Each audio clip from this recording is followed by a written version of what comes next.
Praise the Lord. बहुत बहुत स्वागत है सामर्थी परमेश्वर के सामर्थी वचन को सुनने के लिए।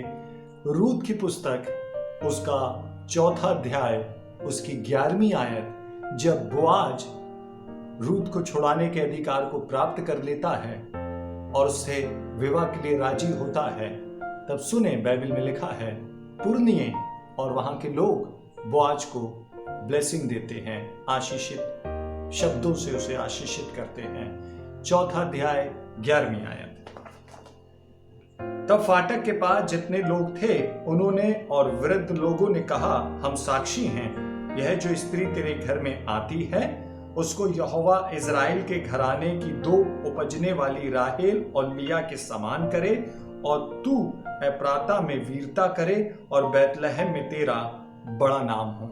लोगों ने बोआज को आशीष दी, और न केवल बोआज को लेकिन रूत को भी आशीष दी। और न केवल इन्होंने उसको आशीष दी, लेकिन परमेश्वर ने इनके आशीष के शब्दों को सुना और इनको वैसे ही आशीष भी दी जैसे लोगों ने आशीष की बातें कहा। परमेश्वर ने रूत और बोआज के जीवन में एग्जैक्टली वैसे ही आशीषों को उंडेल भी दिया। क्यों?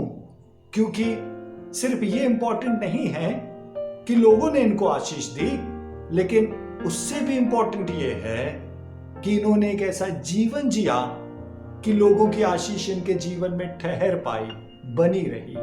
समझें, सिर्फ महत्वपूर्ण ये नहीं है कि लोग आपको आशीर्वाद दें, आशीष दें। ऐसे तो बहुत सारे लोग बहुतों को आशीष की बातें कहते हैं, बहुत सारे लोग बहुतों के लिए बहुत अच्छा कहते हैं, बहुत अच्छा सोचते हैं, लेकिन उनके जीवन में क्यों नहीं वो होता? क्योंकि केवल अच्छा कहना काफी नहीं है, लेकिन जिस व्यक्ति के लिए कहा जा रहा है, क्या वो एक ऐसे जीवन को जीता है कि कही हुई आशीषें उसके जीवन में एज इट इज पूरी हो जाएं?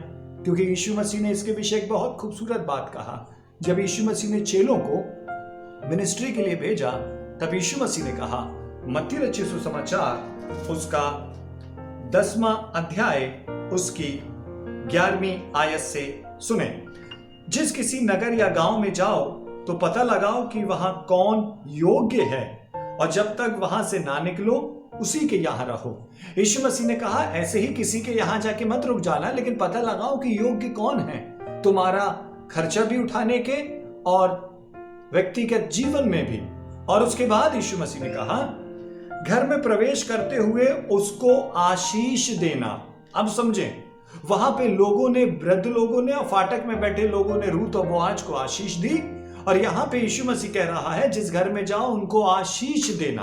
तो समझें, आशीष देना चेलों का काम था, लेकिन उसके बाद एक और बात यीशु मसीह ने कहा, यदि उस घर के लोग योग्य होंगे तो तुम्हारा कल्याण उन पर पहुंचेगा, परंतु यदि वे योग्य ना हो तो तुम्हारा कल्याण तुम्हारे पास लौट आएगा। यीशु मसीह कह रहा है जिस घर में जाओ उनको आशीष दो। तुम्हारे केवल आशीष देने से वे आशीषित नहीं हो जाएंगे, लेकिन यदि वो लोग योग्य होंगे तो उनके ऊपर तुम्हारी आशीष के शब्द पूरे हो जाएंगे, और यदि वो योग्य ना होंगे तो तुमने जो आशीष के शब्द कहे हैं वो बेकार नहीं जाएंगे, लेकिन तुम्हारे पास लौट आएंगे, ताकि पुनः तुम किसी दूसरे को आशीषित कर सको। तो समझें, आशीष देना ही काफी नहीं है, लेकिन आशीष पाने के लिए आशीष के शब्द कहना ही काफी नहीं है, लेकिन आशीष पाने के लिए कि योग्य जीवन जीना पड़ता है। ऐसे बहुत बार मैं और आप बहुत सारी मीटिंग्स में जाते हैं, अलग अलग स्थानों में जाते हैं, और वहां बहुत लोग हमें आशीष देते हैं, बहुत लोग हमसे हमारे लिए दुआ करते हैं, लेकिन एग्जैक्टली वैसा ही बहुत बार हमारे जीवन में होता नहीं है। क्यों? इसलिए नहीं कि जिसने दुआ किया उसने दुआ सच्चे मन से नहीं किया, लेकिन इसलिए कि हम एक ऐसा जीवन जी नहीं रहे हैं जिसकी मांग परमेश्वर कर रहा है। एक योग्य जीवन जिस समय हम जीना शुरू करेंगे, परमेश्वर की तमाम आशीषें मेरे और आपके जीवन में ऐड हो जाएंगी। तो काफी यही नहीं है कि कोई मुझे आशीर्वाद के शब्द कहे, लेकिन उससे भी इंपॉर्टेंट है, या उसी के बराबर ये भी इंपॉर्टेंट है कि मैं भी एक ऐसा जीवन जीऊं ताकि परमेश्वर उस आशीष के शब्दों को मेरे जीवन में पूरा कर सके। हालेलुया। और रूत और बोआज के जीवन में एग्जैक्टली जैसा कहा गया था, वैसे ही परमेश्वर ने आशीषों को ऐड कर दिया।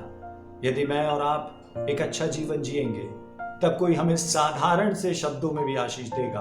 परमेश्वर उन साधारण से शब्दों को मल्टीप्लाई करके मुझे और आपको आशीषों से भर देगा। लोगों ने बोआज से कहा, सुने फिर से, तब फाटक के पास जितने लोग थे उन्होंने और वृद्ध लोगों ने कहा, हम साक्षी हैं, यह जो स्त्री तेरे घर में आती है यहोवा इजराइल के घराने की 2 बजने वाली राहेल और लिया के समान करे, और तू एप्राता में वीरता करे और बैतलहम में तेरा बड़ा नाम हो। और बोआज का बड़ा नाम रहा बैतलहम में। और रूत को परमेश्वर ने संतान से आशीष दिया। इसके पहले जब वो नौमी की बहू बनी थी पहली बार, तब 10 साल शादी को गुजरे लेकिन उसको आशीष नहीं मिली। लेकिन बोआज से शादी के बाद और परमेश्वर के नगर में आने के बाद परमेश्वर ने उसे आशीष दिया।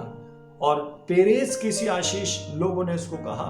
पेरेस यहूदा के बेटों में से एक बेटा हुआ जिसे परमेश्वर ने धर्मी देखा, और उस व्यक्ति के नाम को बाइबल में, उसकी वंशावली को बाइबल में दर्ज किया गया। और भी बहुत से यहूदा के बेटे हुए, लेकिन पेरेस उनमें से सबसे अधिक परमेश्वर का प्रिय रहा, और परमेश्वर ने उसको बहुत आयत की आशीष दी। और लोगों ने, परमेश्वर ने पेरेस को इस कदर की आशीष दी कि लोगों ने जब उसकी आशीषें देखा तब चकित रह गए, और उसको स्मरण करके वो बोआज को आशीष देते हैं और कहते हैं, परमेश्वर तुझे पेरेस की सी आशीष दे। और न केवल लोगों ने कहा, लेकिन पेरेस की सी आशीष बोआज को लग भी गई। मैं कहूं, यदि मैं और आप योग्य हैं, यदि मैं और आप परमेश्वर के लिए खराई से चलते हैं, यदि मैं और आप परमेश्वर के लिए जलन रखते हैं, तब परमेश्वर लोगों के कहे शब्दों को मल्टीप्लाई करके मेरे और आपके जीवन में आशीषों से भर देगा। होने दें, एक ऐसा जीवन जिएं कि जब लोग आपको आशीष दें। जैसे चेलों को यीशु मसीह ने सिखाया, जिस घर में जाओ उनको आशीष देना। यदि वो योग्य होंगे तो आशीष देना काफी नहीं है, लेकिन उसको रिसीव करने के लिए योग्यता जरूरी है। एक खरा जीवन, एक धर्मी जीवन। यदि मैं और आप एक ऐसा जीवन जिएंगे, लोग जो भी हमें आशीष के शब्द कहेंगे, परमेश्वर न केवल उसको सुनेगा लेकिन उनको लेके मल्टीप्लाई करके मेरे और आपके जीवन में ऐड कर देगा। आज से ही एक ऐसा जीवन जिए जो परमेश्वर की नजर में योग्य हो, जिसके कारण परमेश्वर हमारे जीवन को आशीषों से भर दे। परमेश्वर आपको आशीष दे। आइए आंखों को बंद करें। सर्वशक्तिमान धन्यवाद, आज एक बार फिर से आपने हमें सिखाया, न केवल आशीष कहना काफी है, लेकिन उसको रिसीव करने के लिए एक अच्छा जीवन आपकी नजर में जीना जरूरी है। हमारी सहायता करें, हमारे इस पृथ्वी का हर स्टेप आपकी भय और भक्ति में बीते, ताकि आपकी आशीष हमारे जीवन में आ सके। धन्यवाद यीशु के नाम में, आमीन। God bless you all.